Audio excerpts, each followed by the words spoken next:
Hey, good morning. Yes, it is. It is Sunday, August 11th. Time for the Sunday sermon, huh? Not really. So I thought today we kind of get into personal development, okay? And for you that are new to the channel, I like to try to create a well-balanced individual in all of us that we can't be great at some things and suck at other things, right? We need to be good at a lot of things, all right? And that comes to having relationships.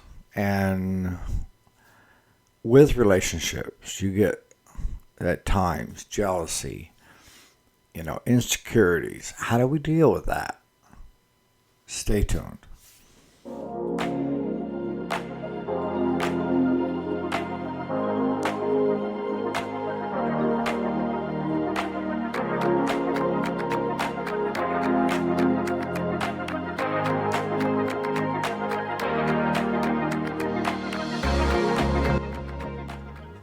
All right, welcome back. My name is Eric, and this is the Sunday sermon.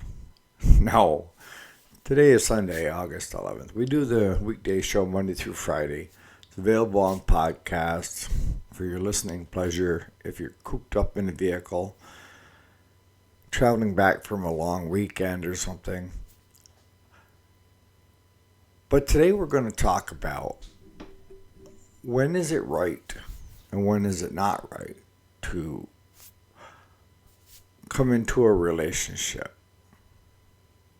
There's nothing written in stone or in paperback, and a lot of people are out there are willing to tell you what's best and this and that, but it's all you know,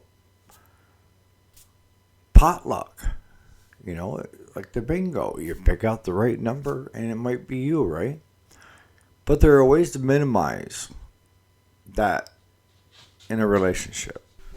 So let's first define a relationship, right? A relationship can be, friends. It can be a monogamous relationship, marriage, acquaintance. And each one of them has its own set of rules, right? It's kind of like, let's use Facebook for an example. They have it set up so that you have a friends list, right? And on the friends list, you can have different categories for different friends on your friends list. Some get to see all your posts, some get to see just some of your posts, and others hardly see any. Because you set that relationship up where you're comfortable allowing that person to see as much as you want them to see, right? And that goes on in real life. The hard thing is to get a read on somebody. I've seen people try to portray themselves as something that they're not. And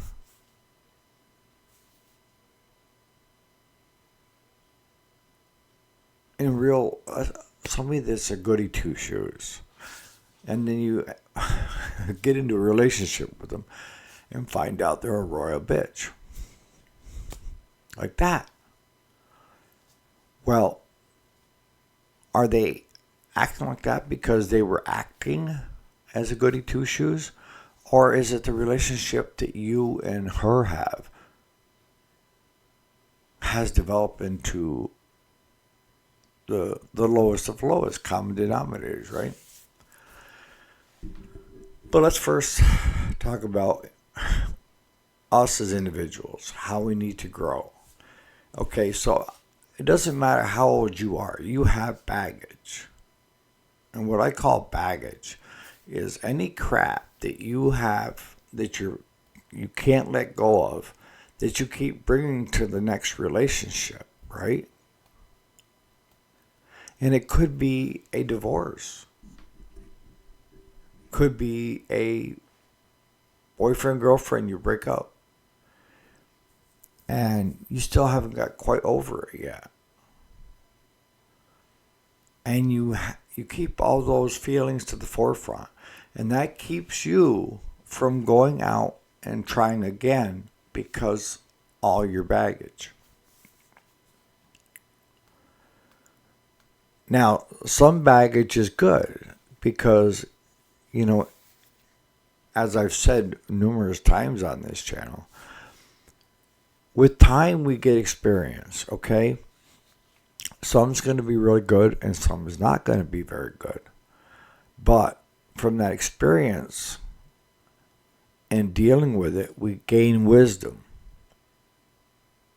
And the wisdom at the end of a certain scenario of a breakup or a divorce is, okay, I don't know really what happened. Does it really matter what happened? Yeah, it does. Because you need to know why you first got together with that other person and what took place and what over time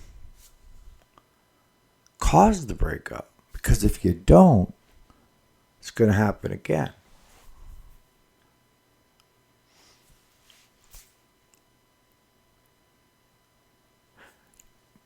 Jealousy in any relationship normally does not end well, okay? And jealousy comes from insecurity and thinking that you're maybe not good enough for the other person you're with, or maybe, I'll give you an example. When after my first divorce, I started going out, okay? And I was going steady with this gal, which is now my wife of 20 plus years. And no matter what I did, she was jealous. And she had no reason to be jealous. She had been married also when she was in her early 20s and divorced. But she said I was very flirty. I didn't mean to be flirty. But there was a no-win situation for me. Because it didn't matter whether it was a guy or a girl, I was being too flirtatious with them. And I would explain, how can that be? And she was from the city, and I'm a farm boy, you know, grew up in northern New York. She said, because you're stupid. You're not seeing the signs of the other person. Well, in order for a relationship like that to develop, you both have to have those feelings, right? And since I don't have any other feelings towards other people other than enjoying a good talk or a friend relationship, what have you got to worry about? So I couldn't win. I go see a chiropractor, and he mentioned I look like Tom Selleck. So I was telling my wife, she said, he's hitting on you. Okay. Have I had guys hit on me in the past? Yes. Do I get upset? No. I just explained to him, I appreciate the kind words and stuff, but I'm straight, always been straight, and that's where I am.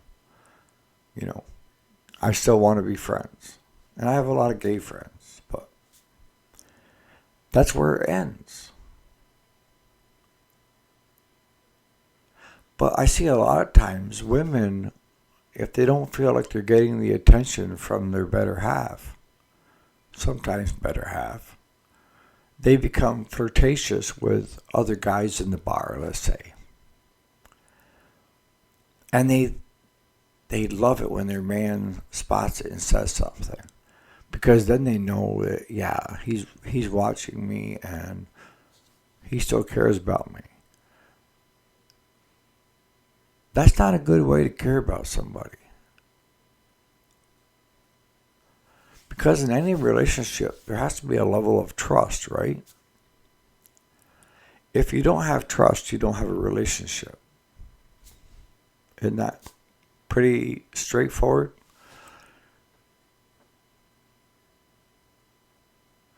Is there levels of relationships? Yes.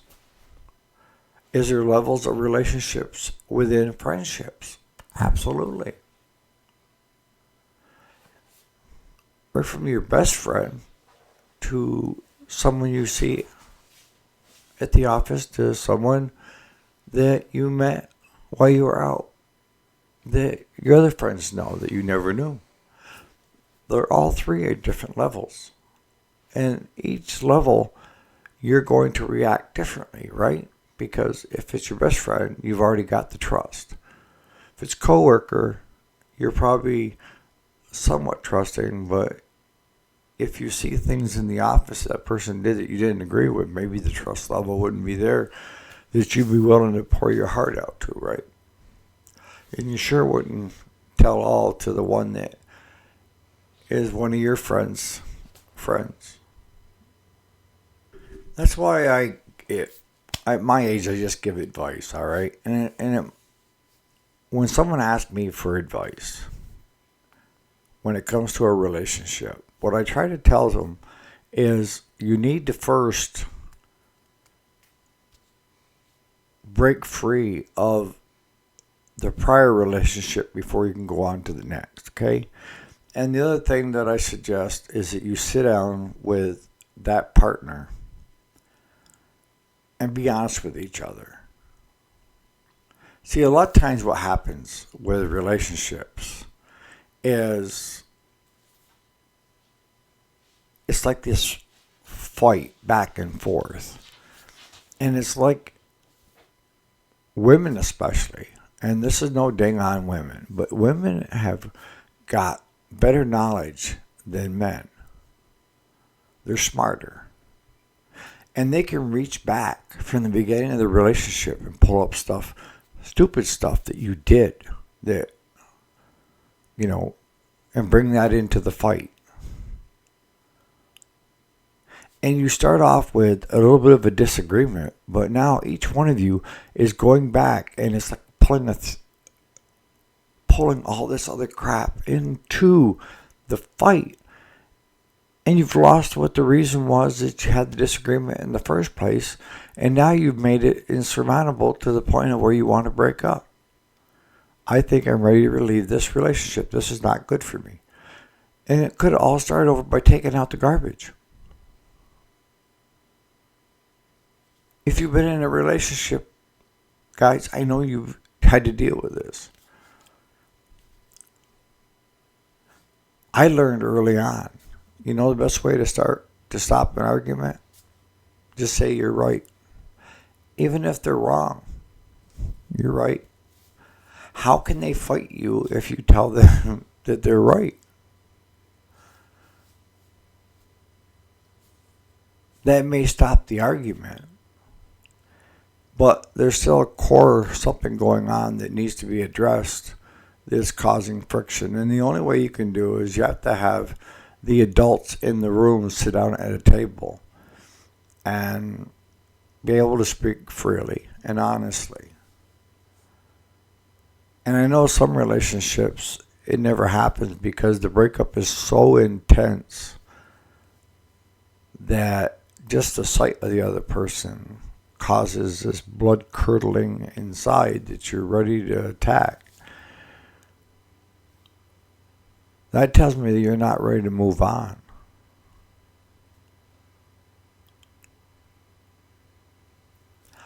What is the best way? Where is the best place to be if you want to enter into a relationship? Well, here are some of the traits. Self-confident. When you start a relationship and you're self-confident, you don't need the other person for anything. And I see a lot of relationships based on need, where one person is the savior and the other person has, whether it's a drug and alcohol addiction, depression, what have you. But the other person comes in to rescue the savior, right? And that's a need situation. And that's the worst kind of relationship to be in because it's hard to pull apart, And the more you try to push the other person away that is needy, the worse they become, right? And they can become very vindictive.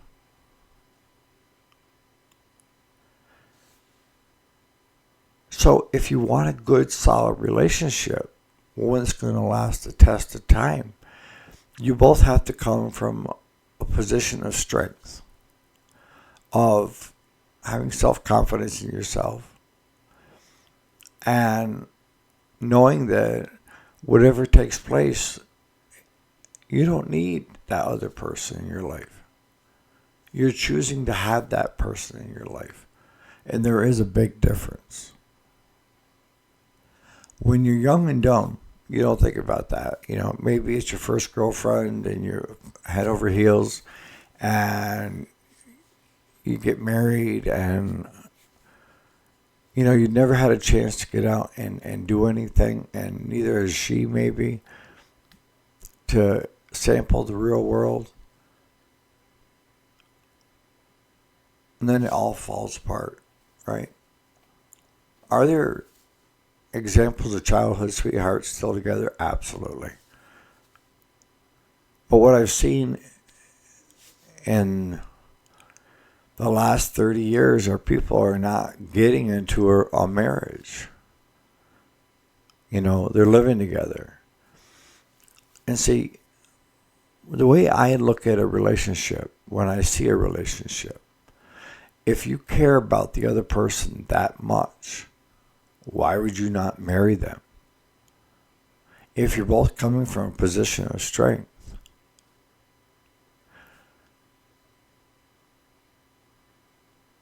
If you're just living together, my feeling is you have one foot out the door at all times. All it takes is just one little thing and you're gone, right? You don't want to get tied up. And some people, I know, some people will say, well, because if you're married, she can take half of what you have, blah, blah, blah. If you go into a relationship worrying about your crap, your things, then you probably shouldn't be in a relationship. And if you're worried about that the other person that you're with, all they want is just your crap, you probably shouldn't be in a relationship. Because you value your crap more than you value her. Does that make any sense? So I'm going to start wrapping it up. So if you want a good, solid relationship, you have to come from a place of where you're not a needy person. And you're not there to save the other person. All right? In good relationships, because you can't stay strong all the time, right? But when you're down, the other one pulls you back up, and it's an equal thing. You don't have to be the leader all the time in a good relationship. The other can step in at any time, and a lot of times they do. You equally dictate what you're doing. So you're coming from a position of strength and not a need situation. They say choose your friends wisely. I've always said that, if when it comes to mental health, because I know mental health frontwards and backwards, all right? Having dealt with it and dealing with it all the time, that sometimes your best therapist is your best friend. You haven't got to pay somebody. What does a therapist do? A therapist listens and either, because a good therapist, when you start talking about your problems and stuff like that, they're just kind of steering the boat for you while you're talking. But most often, if you're talking out loud about the situation, you already know how to correct it. But some people like to just talk about the problem but never correct it and just keep, well, maybe you shouldn't be in that relationship. But they don't want to hear it. There's got to be a different answer. So on that note, you guys have a great Sunday, and we'll see you here bright and early tomorrow morning. Again, thanks so much for watching.